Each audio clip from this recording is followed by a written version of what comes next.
Hey everyone.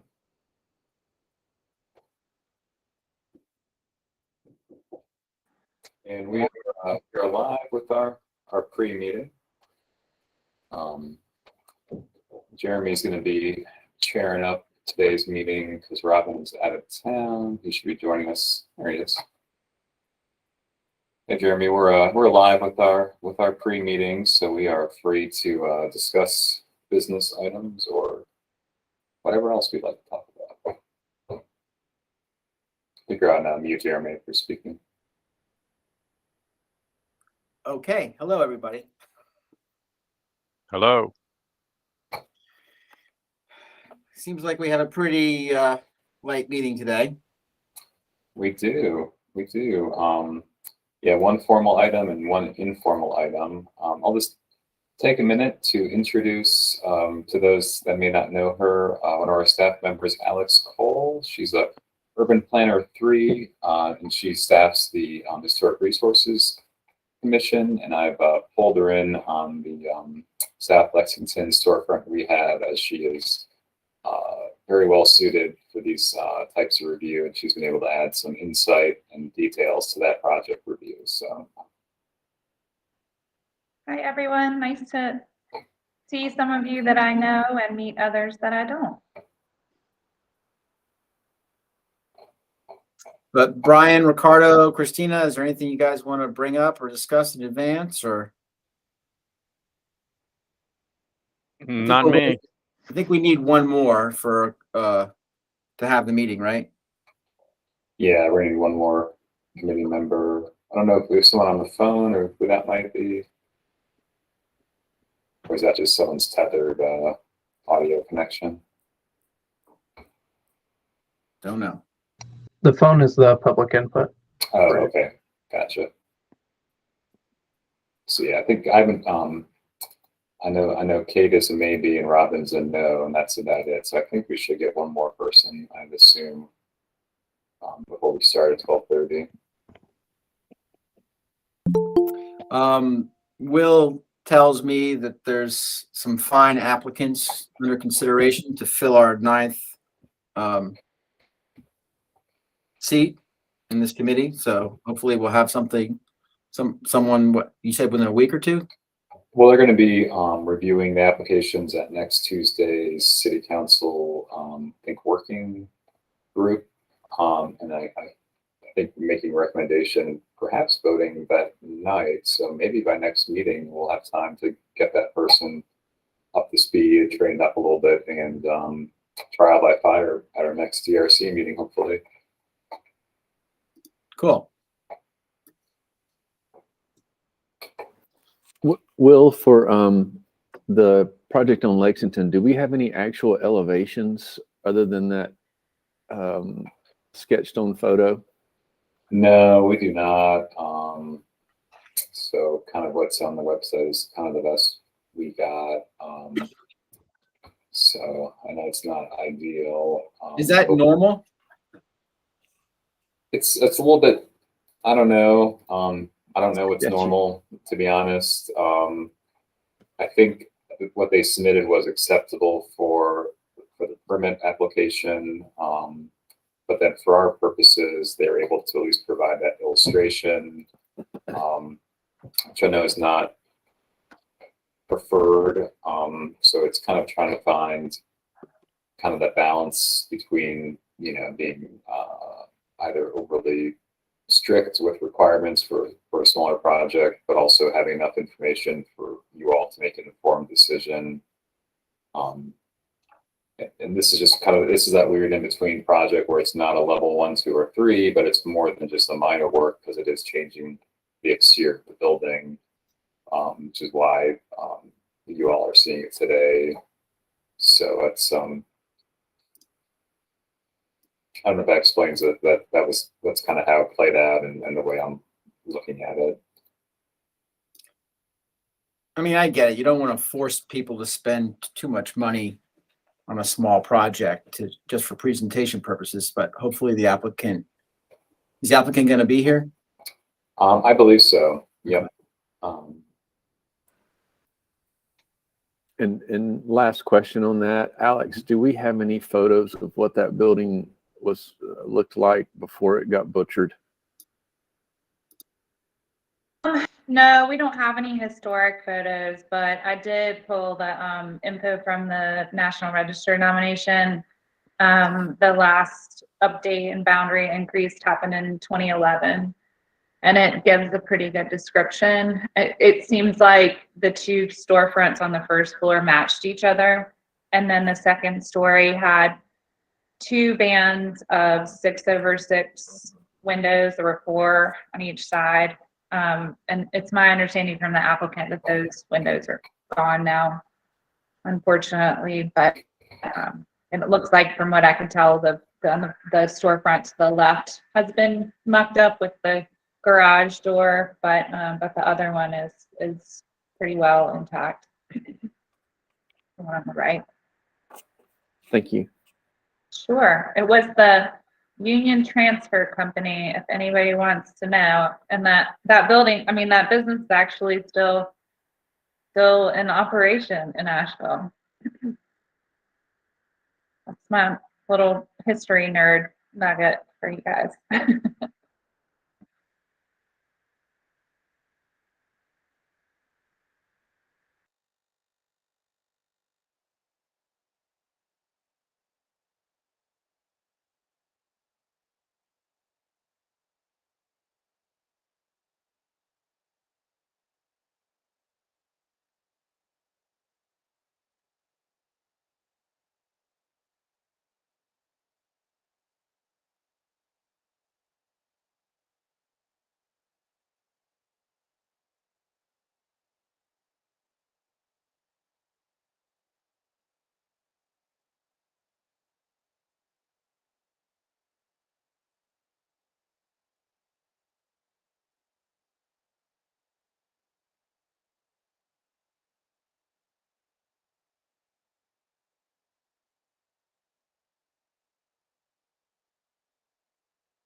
Hey, Will, anything new coming up that you anticipate at the next meeting that you can share?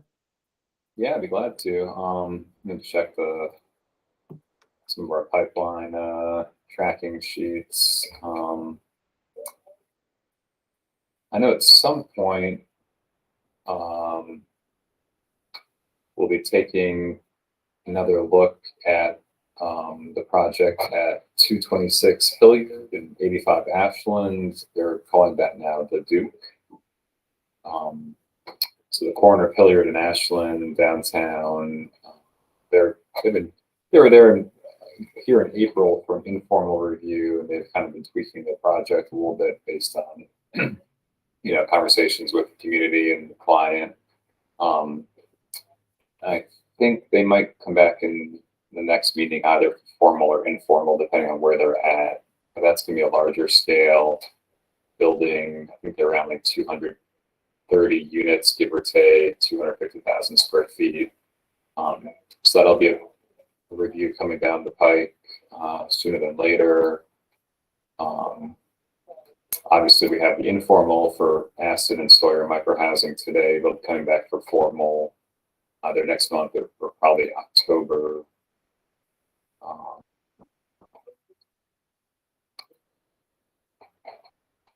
I think what else? That kind of might be all that I have. I can see in the future, near term. But there very well could be a couple more projects that pop up.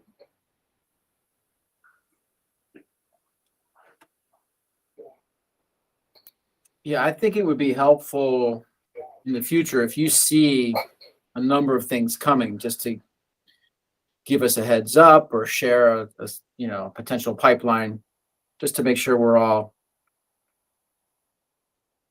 here or thinking about it. Yeah, be glad to share whatever information I have about upcoming items and that kind of thing. And maybe it's helpful going forward. I know usually I'll share the agenda with you and Robin, but maybe I'll just email the whole committee as soon as the agenda is crafted, which is usually a few weeks before this meeting, so everyone's kind of aware of what to expect at the next meeting.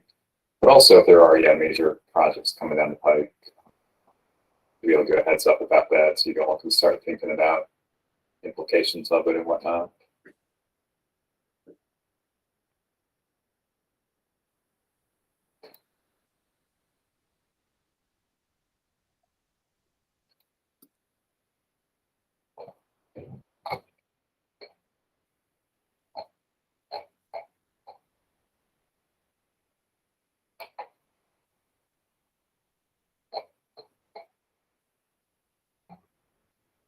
I think with other interesting things to update you all with what's going on here.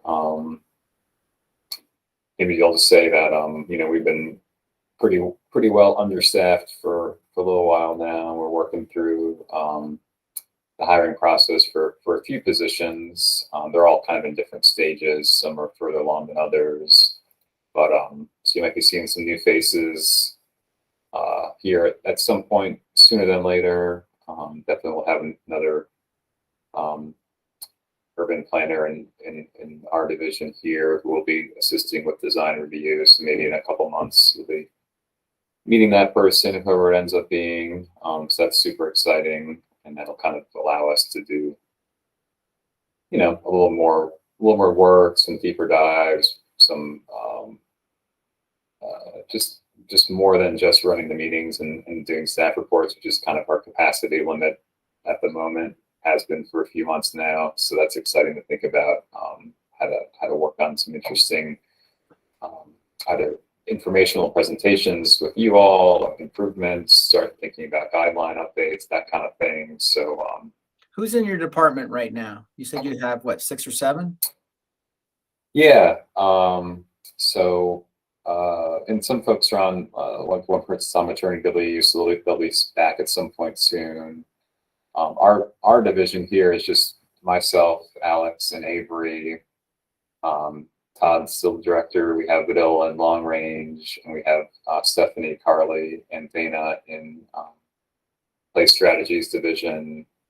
Our admin support person who also does some planning related roles too is going to be taking a new position with our former principal planner Shannon over in the town of Woodfin. So we're super excited for her, but we're going to miss her. So we'll be a little short on the admin side of things. So there's just been a lot of change and folks having some awesome opportunities either within the city. A couple staff have found some great new positions within the city organization or outside of it. So we've got kind of a new class coming in. So I'll feel like a new guy. I'll feel like an old guy, a long timer compared to some of the folks who are going to be brand new. So it's exciting though. It's an opportunity as well as a challenge. But we're kind of in the throes of it now. But yeah, so we'll have some new faces you'll be meeting sooner or later. So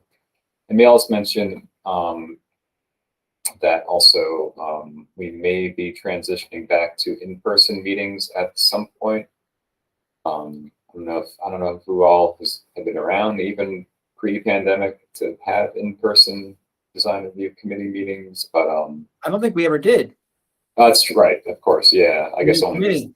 downtown and Riverfront were in person, but then so design review's never been in person since it's 20-year-old. And it is now 12:30. Yeah. So why don't you go ahead and kick us off, Jeremy? Okay. I guess it's good afternoon. I'm Jeremy Goldstein. I would like to welcome you to the August 18th, 2022 Design Review Committee meeting. This is a 9-person committee. We currently have 8 people placed whose primary function of this body is to perform design review projects located in one of the city's 3 designated design review areas: downtown, the riverfront, and the new hotel overlay zoning districts.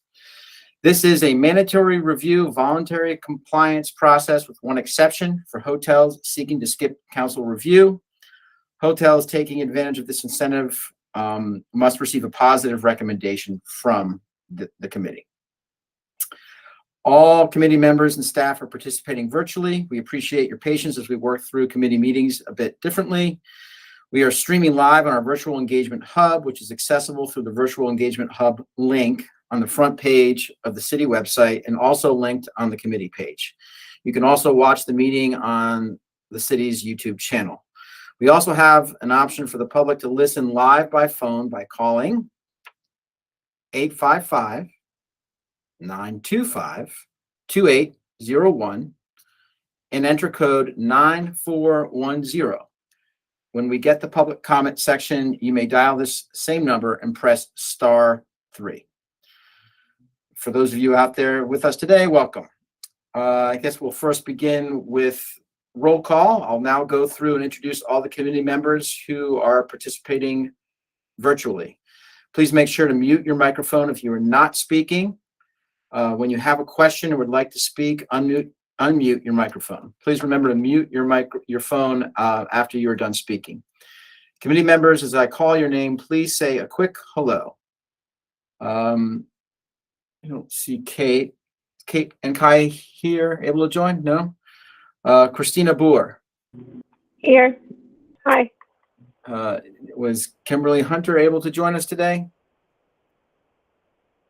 Stephen Lee Johnson. Hi, good afternoon. Brian Moffitt. Hello. And Ricardo Sejo. Good afternoon. Good afternoon. That makes 5, so we have the quorum needed.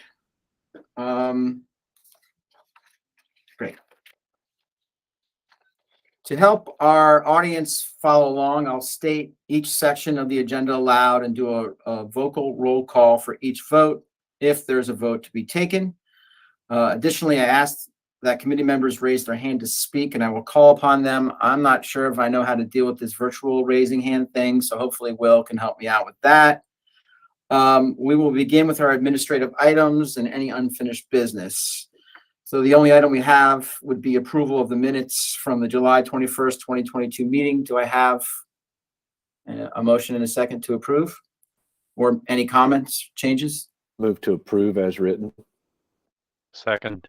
Okay, we have a motion and a second. I guess I'll go through the list again. Christina Boer, Hi. Stephen Lee Johnson, Aye. Brian Moffitt, Aye. Ricardo Sejo, Aye. and myself, Jeremy Goldstein, aye.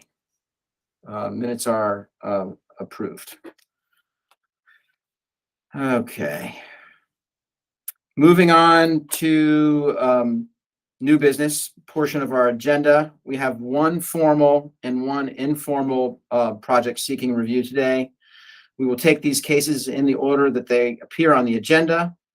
Staff will kick things off with a short presentation for the formal review, not for the informal review, after which the applicant or the design team members will be invited to speak. Once presentations are done, we will also pause to take any public comment on the formal review item.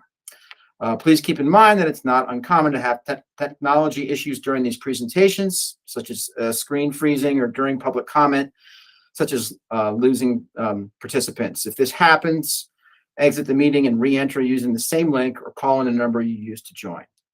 Okay, we will now begin with our first new business item on our agenda, which is 34 South Lexington Avenue, exterior rehabilitation.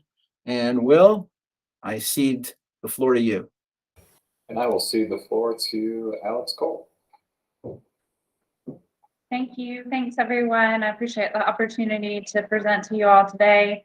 As Will mentioned in the pre-meeting, my name is Alex Cole. I am a historic preservation planner, primarily the liaison to the Historic Resources Commission, but I will be moving forward, helping out Will and our division a little bit whenever this body is considering historic buildings and rehabilitation projects. So I'm going to go through this staff report pretty quickly. I'm going to share my screen.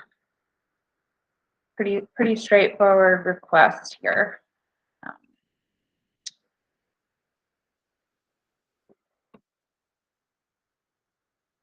So just to give everyone a little context, we are looking at 34 South Lexington. This is the southernmost building on this block before you get to Aston Street. Here is the current condition of the exterior of the building. As you can see, it's largely intact with. We can't see your screen. Oh, I'm sorry. My Google Meet has been doing some weird stuff lately. Let's see.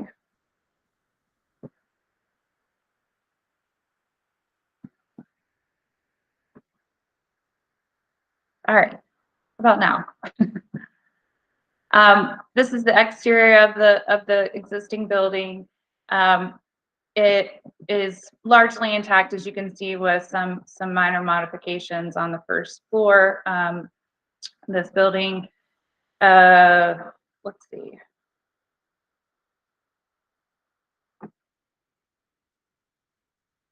Thought I had put the year of construction in here just to give you an idea, but 1920-ish, somewhere in there.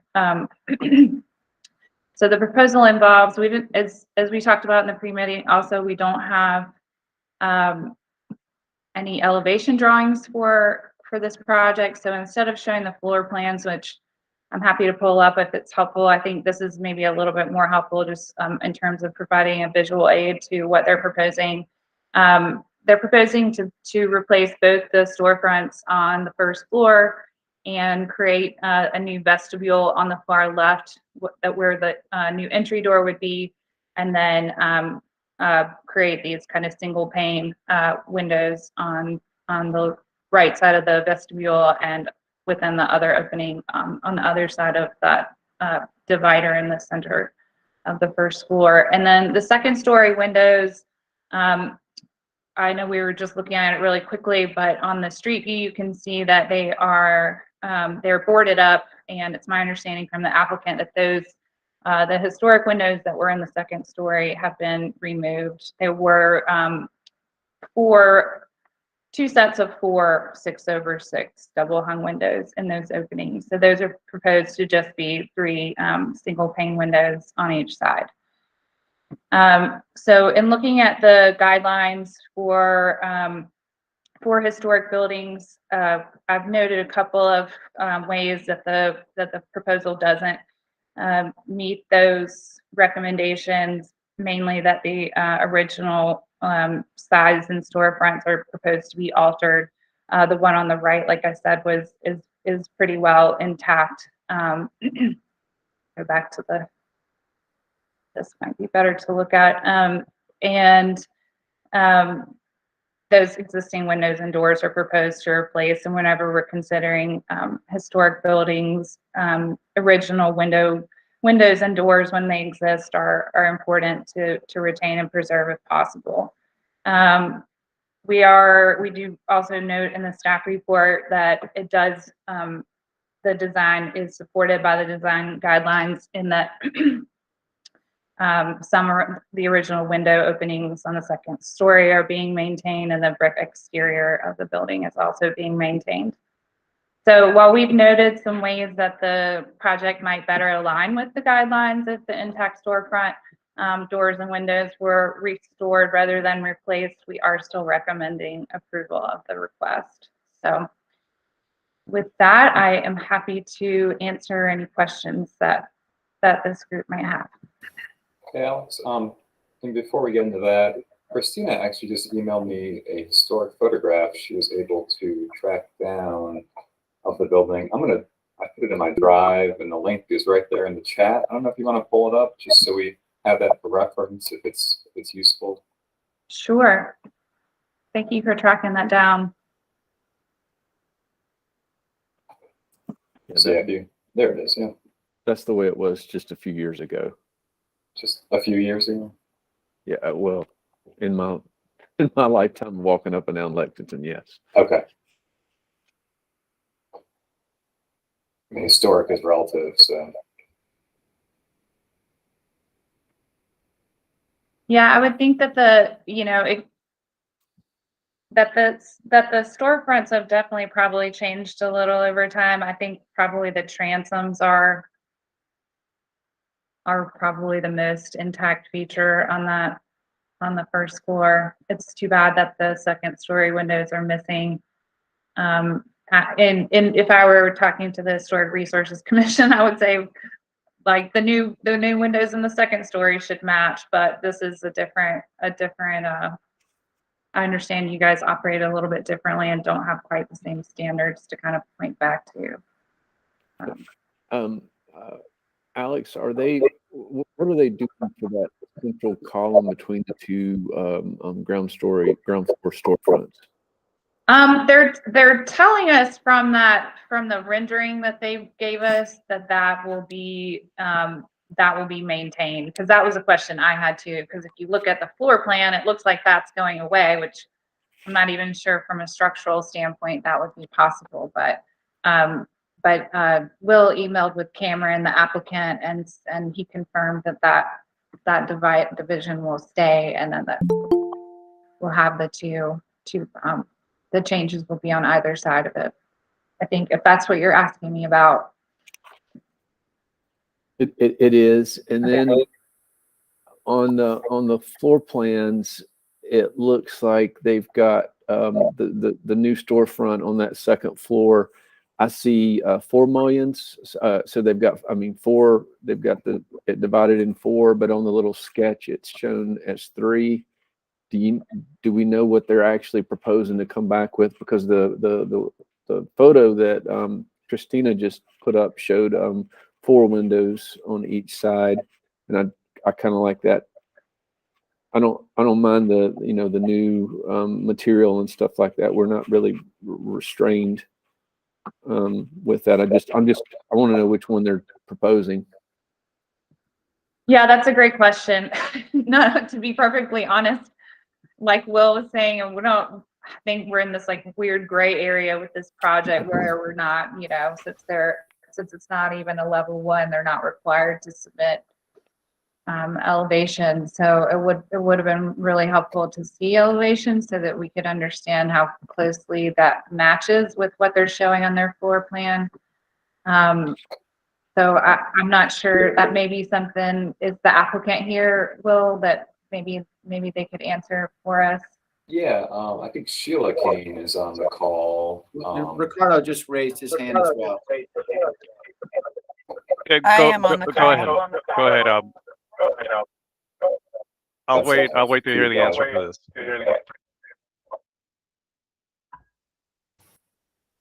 Hi, Ms. Kane, do you want to provide an answer to that question or any other information that you might have about the project that we should know about? Me? Sorry?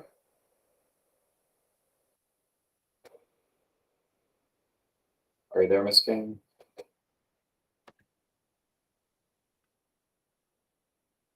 I think you're muted. Looks like Ms. Kane is muted.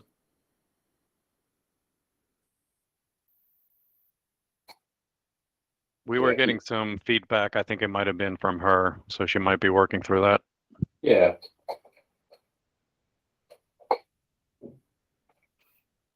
Yeah, if you want to test out the audio again, the mute button, at least on the computer, is just all the way to the left at the bottom of the screen with a little microphone icon.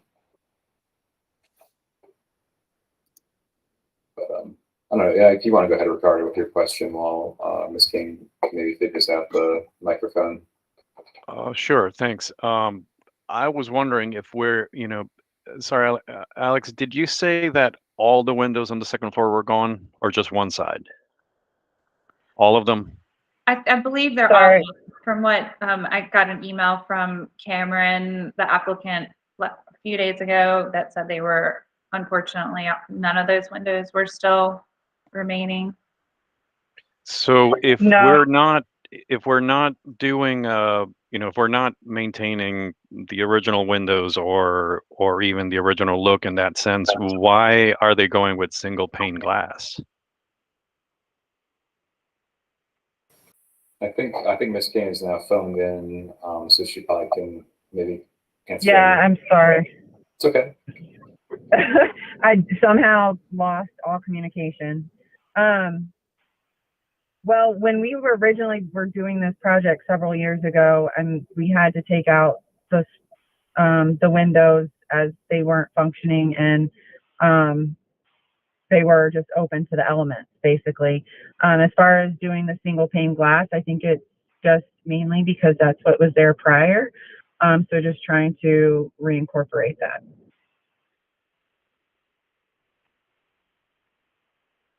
Can you clarify the number of windows in each bay? It looks like on the floor plan for the second floor, there are 4 windows on each side, but the drawing photograph has 3. Can you confirm that? So my understanding was that we were going to remain with the roll-up door being glass and then storefront on the other sides. I think he's just trying, but no, yeah, so 3 and 3. He's just trying to make it look uniform. That includes the second story as well? Correct. Okay. So if that's something that needs to change, I mean, that can be changed, but it was just to make it look uniform. Yeah, I mean, it shows 4 windows on the second story of the actual permit set of plans that were approved by building review. I'll leave it up to the commission whether they want to make that any kind of condition of their approval or anything like that. But it would be good to clarify one way or the other through this. You're showing 4 windows where? On the floor plan that was submitted with the building permit application. Oh, okay. Yeah, if I'm reading that correctly, it looks like there's four windows indicated on each side on the second story, which would kind of match the historic pattern. Yeah, so 4 windows on the side facing the parking lot, correct?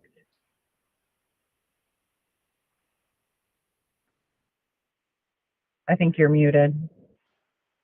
Thank you. Yeah, no, on the front of the building. So the upper story windows where there's 3 on each side, kind of sketched out that we're looking at right now. The floor plan on the front of the building appears to show 4 windows on each side, on each bay, as opposed to 3. So that's where we're a little confused. And historically, there were 4 on each side. So. Okay, so 4 on each side. All right. So that might be something the committee wants to consider.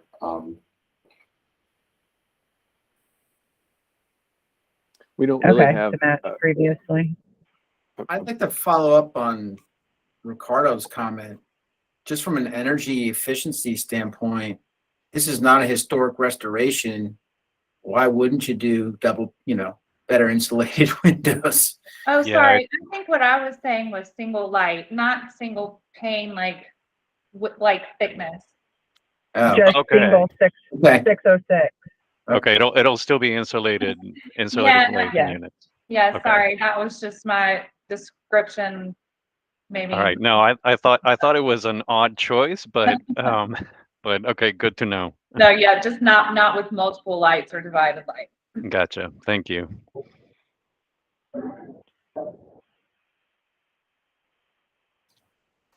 Hey, personally, I don't know that if it's not historic restoration and whether it's 3 or 4, I don't think it matters, and it'd be hard to really make that call without seeing 2 elevations, showing the 2 layouts.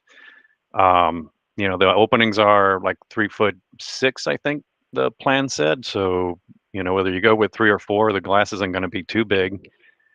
I mean, I don't see anything particularly striking unless anybody disagrees. and this is a comment from, the layperson. If you look at the transom on the ground level today, and you've got those 4 separate, if they were going to maintain the 4 below, I would say it would look better to have the 4 above. But if they're converting to 3, it does seem to me it would look better to have them match. But It's Yeah, that's kind of what we're doing. yeah, but it's a 13.5-foot opening, so you're going to have a weird thing. If they do a 3.0 door, you're going to have a 3.0 door, and then you're going to end up with like 2 pretty wide openings, and they're not going to be equal the way they're shown currently. So I think you need to work out your geometry, and figure out what you're doing a little bit. And if you're going to have an oversized door, a 4.5-foot door, great, awesome. That's fine. It just, right now the math doesn't work. I Christina? think the drawings show the door is set back in a vestibule, right? So the door won't be on the exterior facade. There will, walking in, yeah. There will be a door there, though. Do I show the floor plans, Alex? That might be helpful. Ricardo, you have something to say? I was going to say that one thing to consider though is you mentioned transoms. Having at least one split in those first floor openings might be nice, just to kind of scale that big piece of glass down a little bit at the street level. And it would also probably work better with whatever doors or openings you have there. And the other question is, from the elevation, it looks like they're knocking out that low wall to the right. Is that an issue from the historic side of things?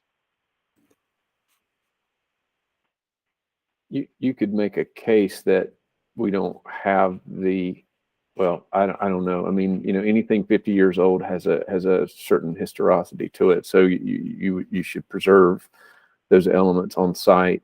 But this, is this a contributing building, Alex? Did we cover that? It is. Yeah, sorry, I skipped right over that. That's why I'm here, because this is a contributing building to the National Register District. But yeah, I did.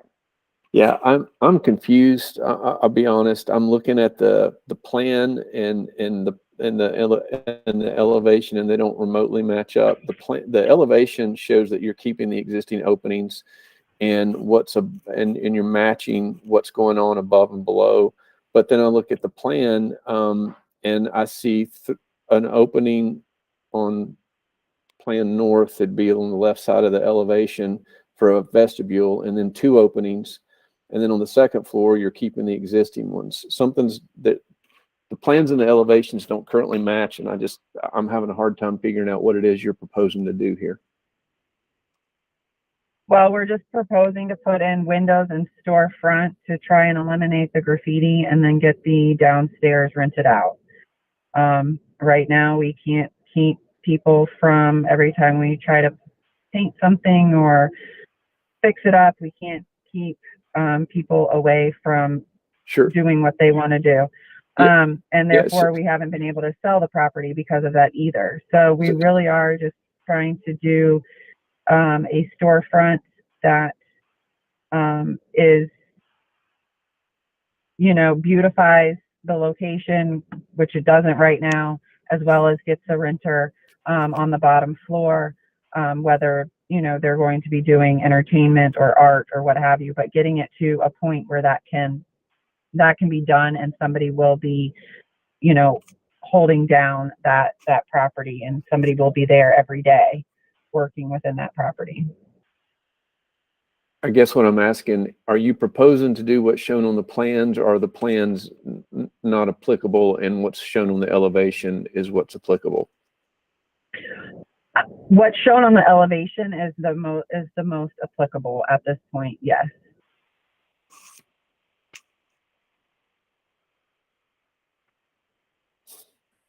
the So- plans for the most part show, you know, what we would want, what we're going to do as far as bathrooms and stuff to again, help try and boost to where somebody would be able to rent the space.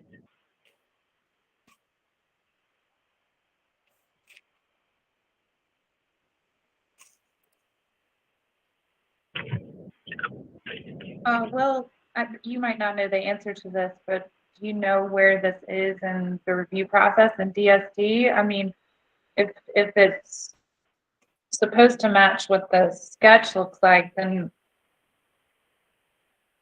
we should eventually have a revised floor plan, set of floor plans, right?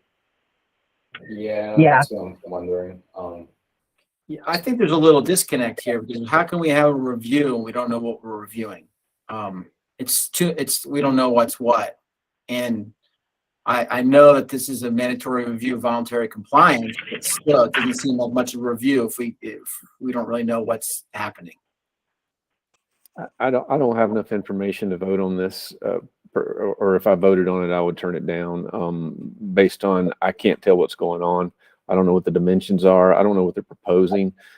This is a contributing building. And while, you know, we don't have the same set of guidelines that we do have Secretary of Interior standards that we would apply to this, that I can't even make head or tails to figure out how we're meeting or not meeting those currently, much less our downtown design guidelines. My understanding was this review was mainly just for the front of the building and has nothing to do in regards to the inside of the building. And That's was I correct. misinformed on that? No, that's correct. But we can't tell what's going on. I mean, I've got a marker sketch on with no dimensions. I know enough about buildings to know that generally speaking, you don't have a 4.5-foot door, unless you're doing something fairly special. I don't know what the dimensions on this storefront are. I don't know how you're doing your vestibule with the door. Again, the plans that you submitted don't match what's going on the sketch. And so I just can't tell what you're doing. I understand that you want to replace it, but and I would be in full support of you replacing, putting new storefront in those existing openings, even to the point of extending it down to the pavement, losing that little bit of wall in the existing storefront. I can grasp. I can't tell what you're doing right now. I mean, is there something wrong with having a custom door that's 4 foot? Like, No. But generally speaking, you have all that kind of stuff worked out before you come to us, and we don't have to do talkitecture online. so you're really just looking for the measurements to be written on the photo, whether it's 4 feet, 6 foot, or 8 foot, what have you. Is that correct? In order to make a determination, we need to have your visual match a scaled drawing so we can understand and make a determination. At this point, it's just really difficult to say, hey, we like it or we don't like it, because it's just too unclear. Is that right, Brian?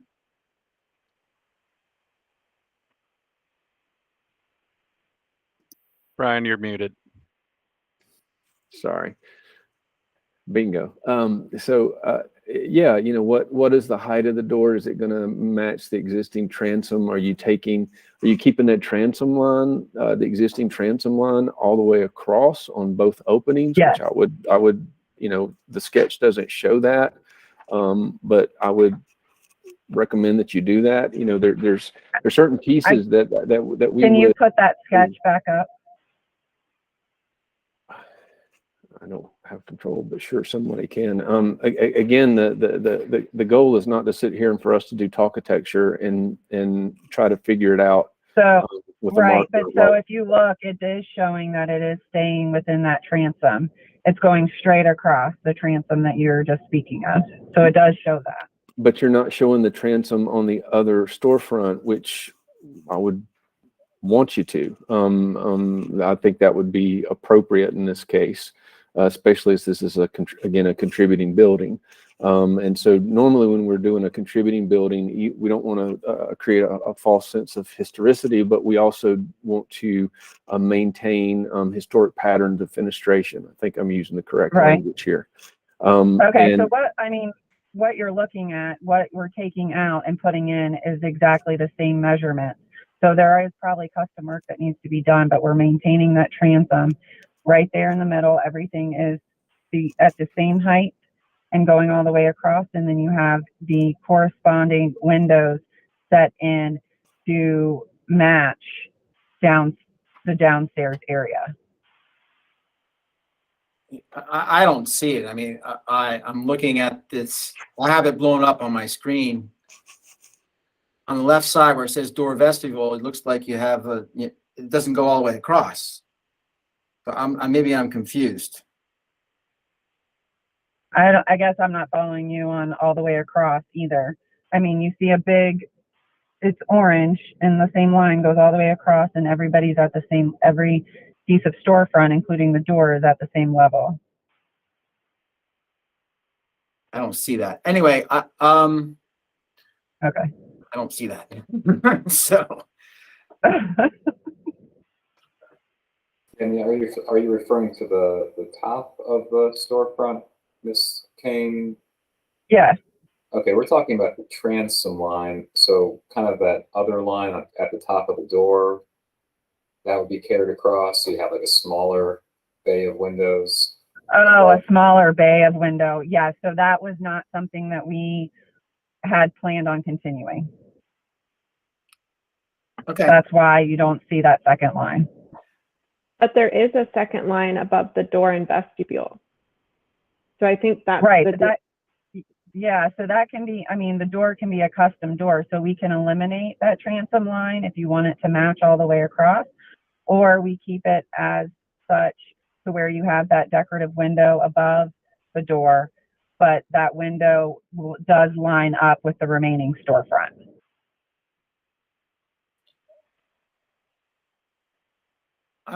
Is there any public comment?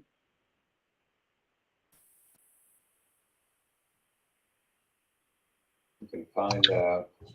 There is a caller in the speaker queue right now. Could we hear what they have to say, please? Sure.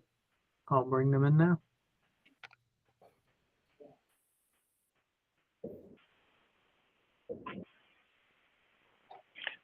I have no comment on this project. I'm just on hold in case there is something that comes up in the informal discussion.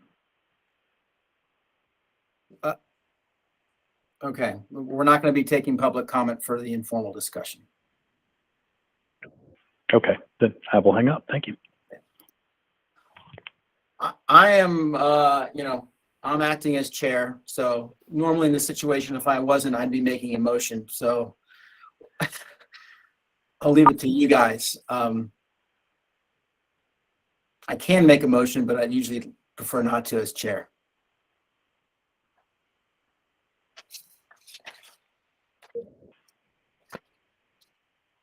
I don't think I could support, again, it's mandatory review, voluntary compliance.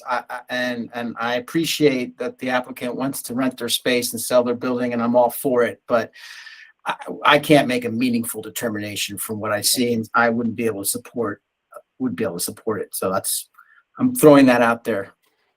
I'll make a motion. I move to not recommend approval of the exterior rehabilitation at 34 South Lexington Avenue as presented on the plans, elevations, and materials submitted and discussions heard during this review. I find that the project does not meet the intent of the downtown design guidelines based on the proposed alterations do not follow the historic pattern of the existing storefront and transoms, the previous pattern of the windows on the second floor, and that the material submitted is internally inconsistent and difficult to determine what the applicant actually intends to provide. Second. Brian, can I make a quick question on that motion before you all vote? That understanding that this would not come back to you all if you approve this motion. So that's just want to make sure you're aware of I am. I don't know how to put conditions on a disapproval. I mean, And I need the applicant to understand that we would normally try to figure out a way to approve something like this, but the information is so internally inconsistent that I can't approve it.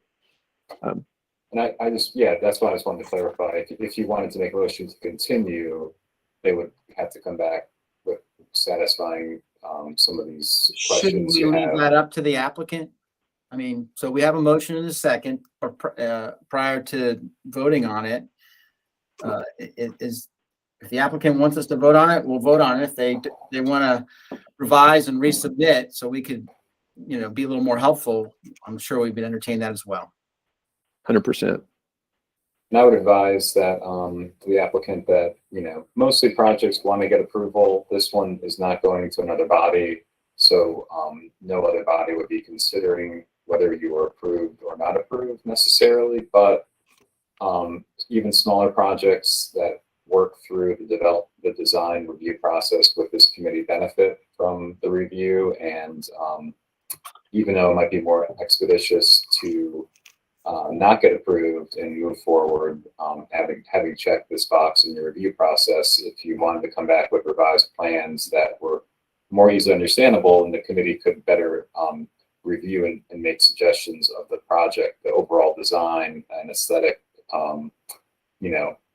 look of the building would be improved, is usually the case. So I'll just say that and then leave it to you all.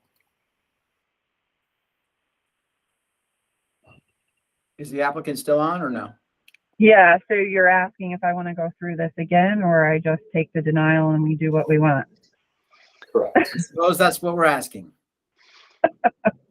I mean, I'd rather not, but, we definitely want to work with the city and town and try to be as neighborly as possible. So, I mean, I guess if you can provide your suggestions, wants and needs for the city, I would be glad to go back and retro, what our thought process was to meet that. But I don't really want to come back to the approval plan, if that makes sense. All right, we have a motion and a motion and a second. I'm going to take, I guess, get everybody's vote here. Christina Boer, Aye. Stephen Lee Johnson, Aye. Brian Moffett, Aye. Ricardo Sejo, Nay.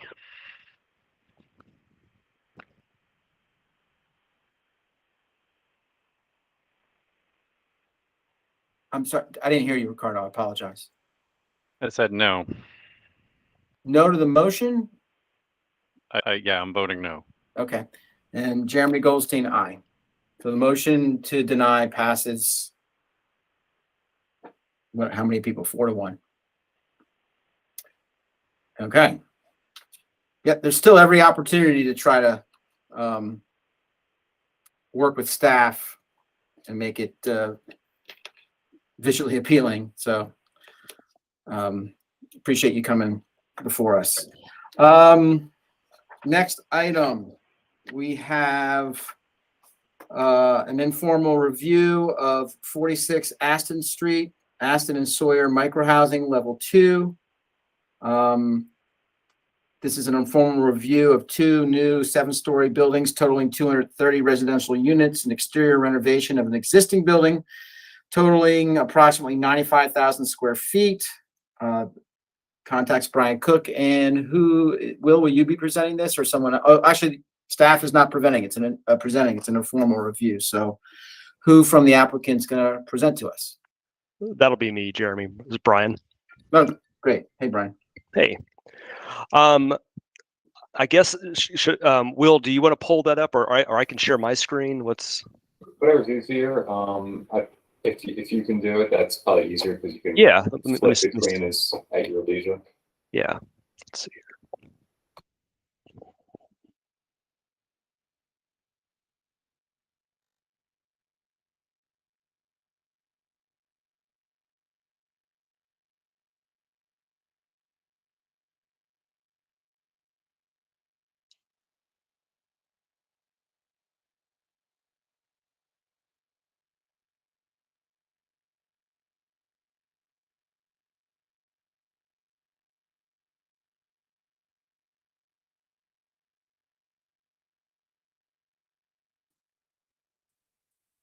Brian, are we waiting on you or are you waiting on us? Okay. Sorry, you're waiting on me. I'm trying to get my screen to share here. Let's see here. All right. Can you all see the site plan? Yes. Okay, great. All right. Yeah, so thank you all for looking at this as an informal review. Just wanted to get some of your feedback as we move forward through this project. So this site, it's the address is 46 Aston Street, which is sort of an L-shaped site that faces Aston Street as well as a portion of Sawyer Street. We are looking at subdividing the overall parcel into 3 separate parcels. We'll have the existing building, which is a 1-story masonry brick, kind of industrial commercial building. We're looking at just doing a shell renovation to that, some storefront in the existing openings, and then once the client has a tenant in hand, that'll be laid out for that potential tenant. Key things we're looking at, like to look at today, is the 2 new proposed buildings, which are 7-story multifamily housing buildings with micro housing, and the first one is this one that's on Aston Street.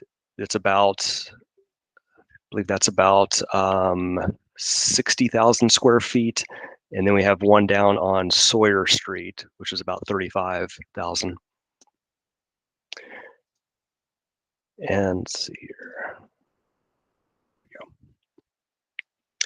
So we'll start with the one that's on Aston Street, and I'll go ahead and kind of walk through some of the materials and what we're doing here, and then I'll pause for any feedback with this one before we move to the one on Sawyer. Can I ask a quick question, Brian? Yeah. So this Yes. is the second time we're seeing this, right? It is, yes. So could you give us just a brief overview of the changes you've made rather than just going from scratch?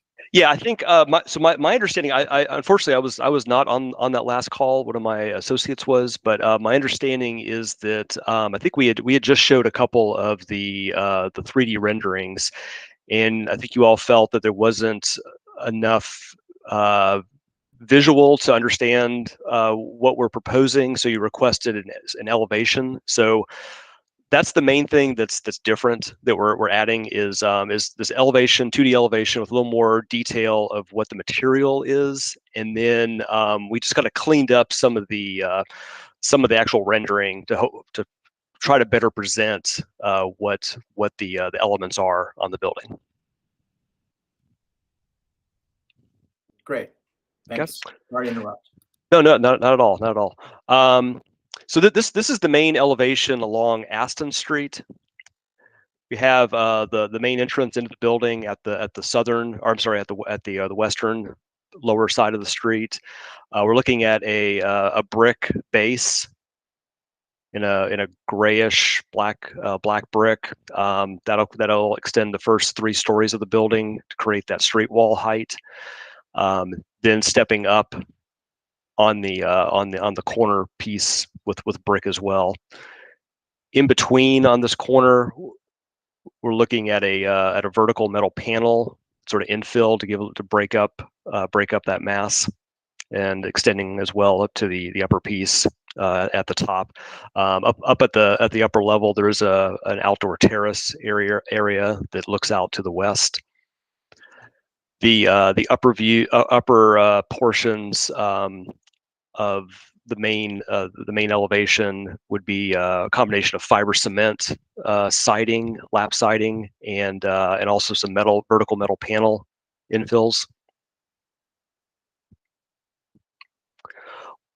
Window wise, we are looking at primarily storefront or aluminum framed glazing on the first floor. The windows on the upper level will be most likely be either a fiberglass or a vinyl window product. Christina has a comment or a question. Yeah, I was looking at the floor plan. Are those on the first level? Is that like a gate that you would enter into your unit? It's not. We're looking at we're trying to make this work, and this this all has to do with the grade change. As you can see, the sidewalk does come down pretty quickly. We're really hoping to try to create some kind of walkout spaces, but because of the steep drop that's coming down, right now we're looking at these. We're trying to make these into sort of like a little walkout patio. So the door would be recessed in maybe about 4 or 5 feet. This would be a wall that's right up against the sidewalk, and then inside that you would have a sort of like a small patio area. Okay, so it wouldn't be an exit. You would. Correct. Okay, got it. Thank you. Yeah. Yeah, just trying. We're trying to create some kind of engagement at the street level and the sidewalk, and that's kind of what we're looking at right now, is creating more of these little patio stoops that people could sit out and be engaging at the sidewalk. See, this next image is the same view. This is looking down Buncombe Street, which is the sort of the back alley that's directly behind the county parking deck. So this road runs right into this elevation. And just visually, one thing we are looking at, again, trying to give some texture to the facade, where it may come up flat, because this is a fairly long building, so we are looking at these some kind of element that comes out that becomes somewhat of a like a Juliet balcony at the window. Just giving some texture, allowing for some play on shadows as you're walking down the street and looking at the the first 2-3 stories of the building. Another imagery of the metal panel, sort of infill within the space. This view down here, this is from Cox Avenue looking up Aston. So this to the left is the DSS building, county building. This is the existing building that's on our site right here. And then and this is the west face of the building on Aston Street. This face would have mostly fiber cement siding, and we're looking at breaking it up with different color palettes of the fiber cement, just to break up that overall monotony of material and color. The other primary view one to look at is from Church Street, looking down, so we have a Central Methodist Church that's right here on the corner, and condo building that's right here up on Church Street. So trying to think about what is that view from that perspective, looking down Church, and trying not to make this look like just the back of a building.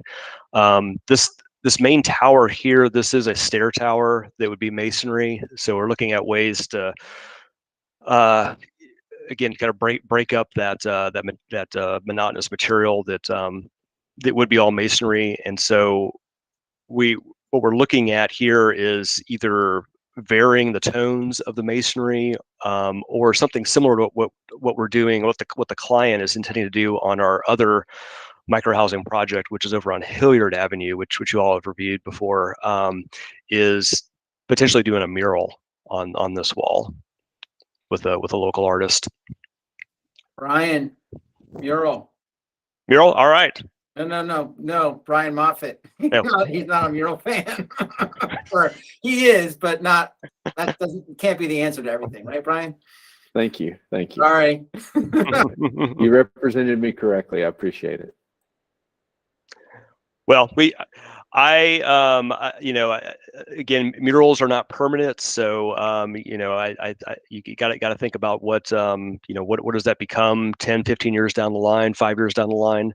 But at the same time, I think one thing our client has a connection with is the local artist community, and is interested in creating palettes for these artists to present. So spaces like this really lend well to that kind of use.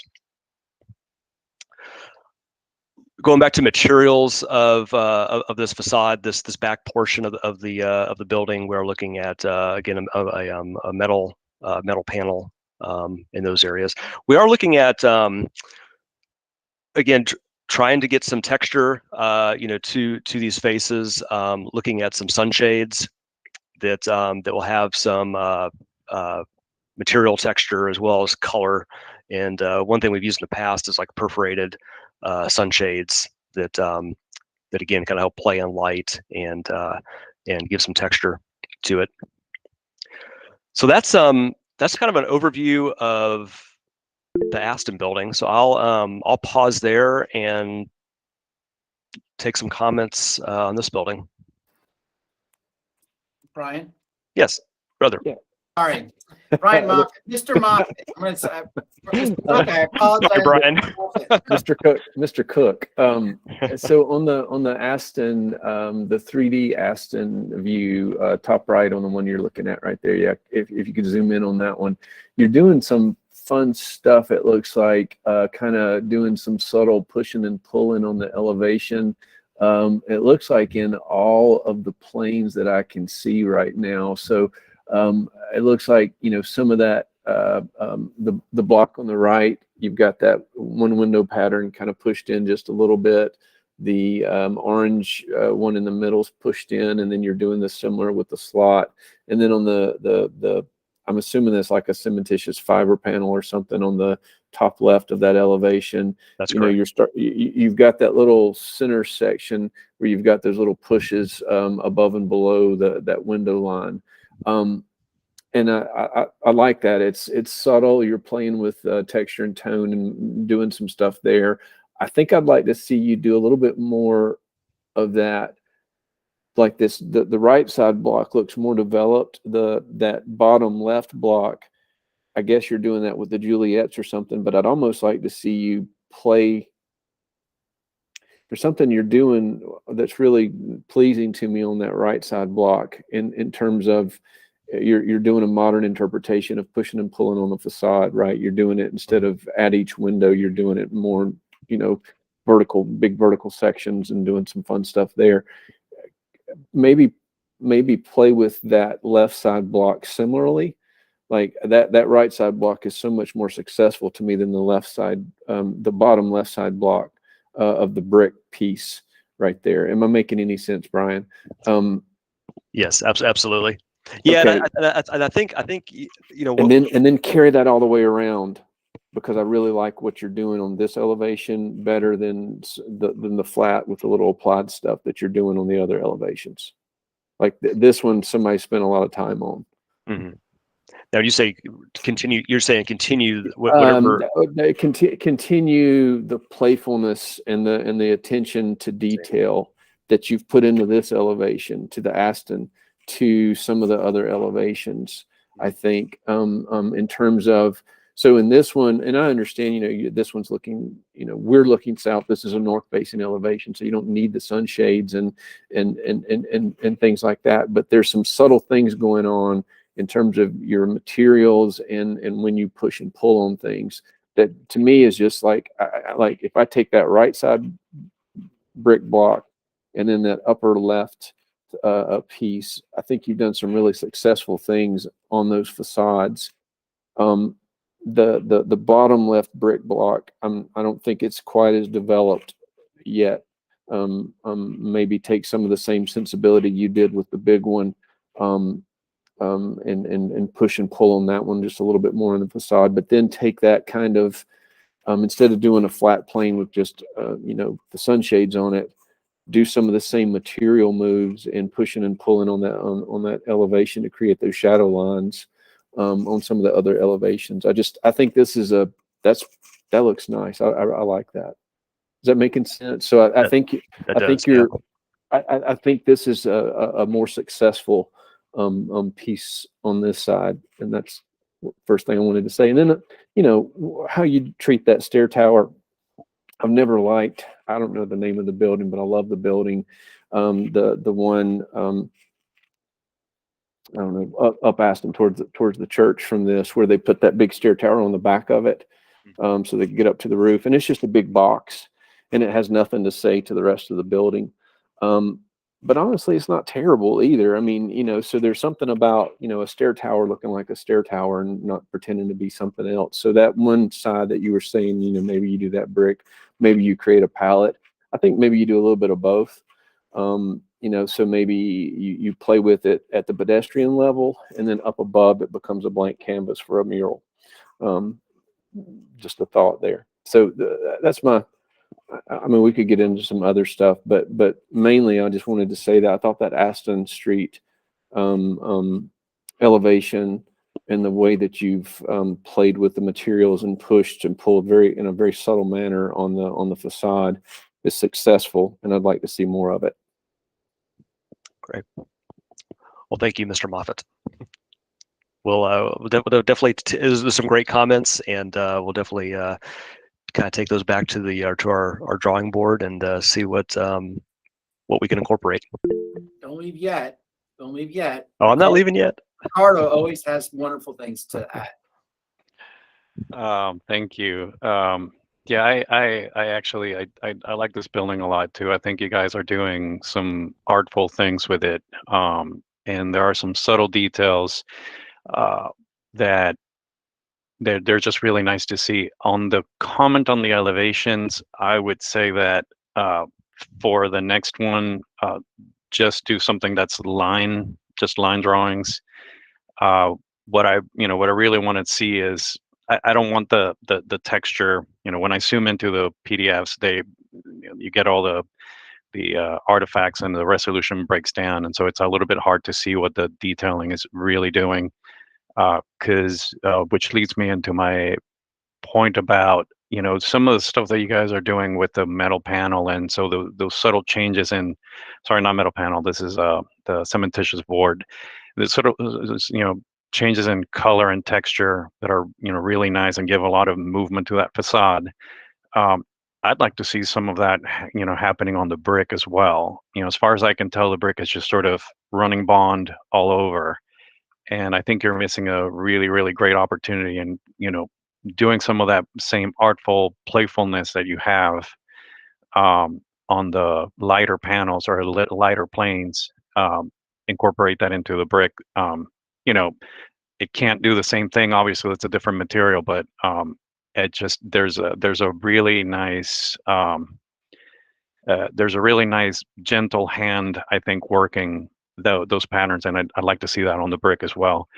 And then it'd be fun to see the mass react to some of that movement as well. I know that creates some complications, but for example, on that north elevation where you've got these bands that are running up and down, kind of meandering, between those windows. What could that roof line do something that responds to that movement? Again, it's nitpicking, because I think that there's nice things going on the facade, and it'd be nice to see the massing respond to that as well a little bit more, which might help with bringing in Brian's comment. And then that stair tower, that's if you're doing masonry there, it maybe these patterns that you have, the masonry can go in and out, and so become this sort of texture wall that isn't just texture of masonry, but also these blocks and bands that you're creating with the masonry, having them actually come in and out and create recesses and shadow lines and cast shadows and let light through. And also, I mean, why not put some windows on it? And you know, you have a, you know, it's a stair that hopefully will get used a lot. If it has windows, maybe it gets used even more. You know, just a narrow window, so as you step onto the landing, you know, you're seeing light through, and then you can move through the stair, and you know, you get some light, and natural light into a stair, and you know, have that connection as you step in and out of it. But it can also be something that helps you with the texture and, you know, texture and pattern on the facade. Because honestly, I think it would be a shame to make that a mural, because you have things that are already pretty wonderful happening there, and you can make it even better and make it so that nobody would ever want to put a mural there. And that's all I have. Great, thank you. Yeah, as far as windows on that elevation, that side of the stairwell is right at the property line. So, I mean, unless we did fire rated glass, which we don't want to do.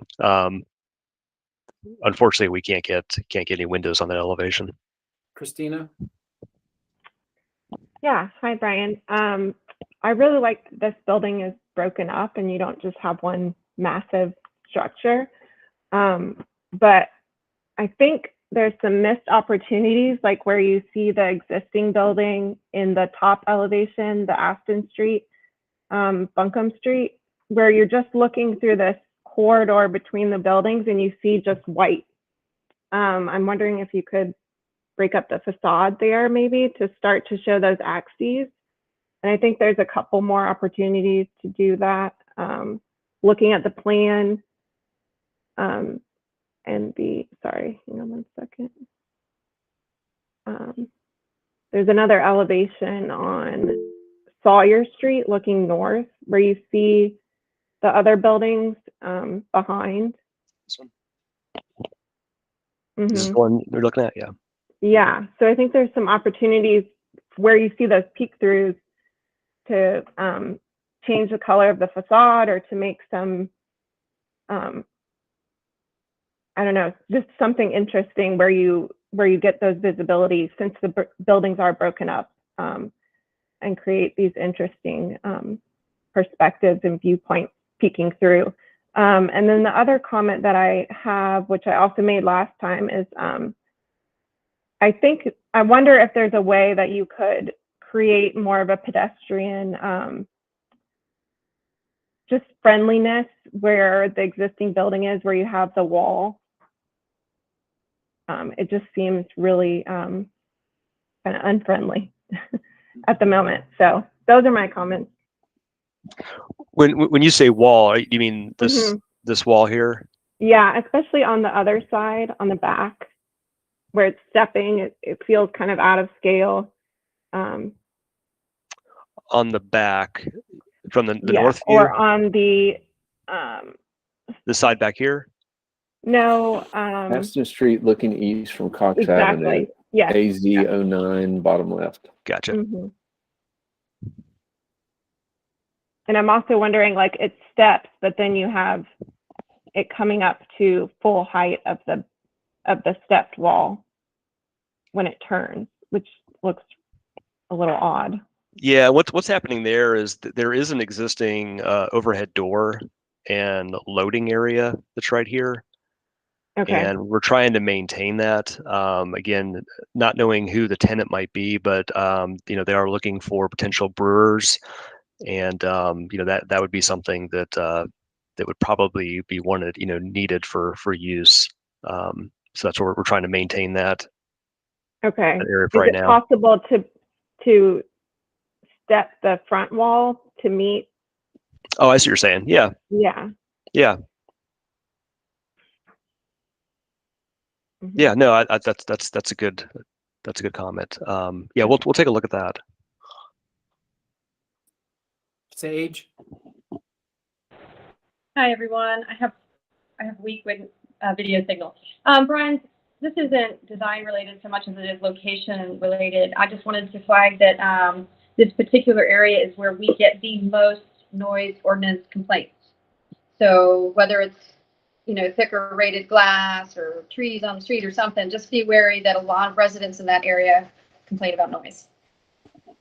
Yeah, we got some of those comments from I think in our neighborhood meeting. And I know that I mean there's two faces of this building that will be directly overlooking Rabbit 2 blocks away. So, or one 2 blocks away. So yeah, that's something we're definitely looking at and seeing what we can do as far as with types of windows to use. Or seasons passes to Rabbit for your residents. I like that idea. I mean, personally, it seems like that if you're looking for something downtown and you've already got, you're that in close proximity to some great outdoor live music, seems like a plus. Are there any other comments for Mr. Cook? One last thing. Sorry, I should have raised my hand. Sawyer Street looking north. You've got a couple of pretty big blank walls. Next sheet, whoever AZ10. The bottom left one. So you've got the 3 big blank wall, or 3 or 4 big blank walls without any kind of fun detailing going on in the material of those. And I know those are close to the property line and that you're limited and you can't really fenestrate those, but we're going to need to see some kind of attention paid to those. So maybe once you work out some other things, you can, it's still back a house, but it needs to, it's a good building. Don't leave it alone. Yeah, that is, I mean, you're right. It's, because obviously that's the view you're going to see from Sawyer. I mean, the county owns this parking lot that's right here. Something may go in there in the future, but at the same time, yes, we definitely want to look at that more and make sure that we've got some good treatment so it does not look like just the back of a building. Thank you. Yeah. Okay. Any other comments? Mr. Cook, thank you so much for coming back. Yeah, absolutely. Yeah, and then just real quick, this is the other building, Sawyer, and we're trying to treat these buildings more like cousins and not siblings. So they have similar materials, but not the same same arrangements. So that they do kind of act as their own self and own building. So again, with this building, brick base again, that's similar to the other building. Metal siding at the corner in a different tone, different arrangement, and then again, more of a fiber cement at the main face of the building. So that's there's a close up view with that, and again with that building.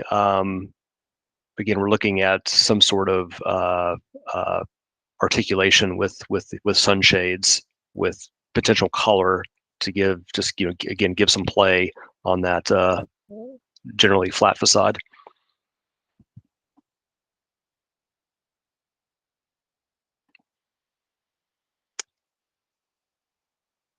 I'll open it up to any comments on this building.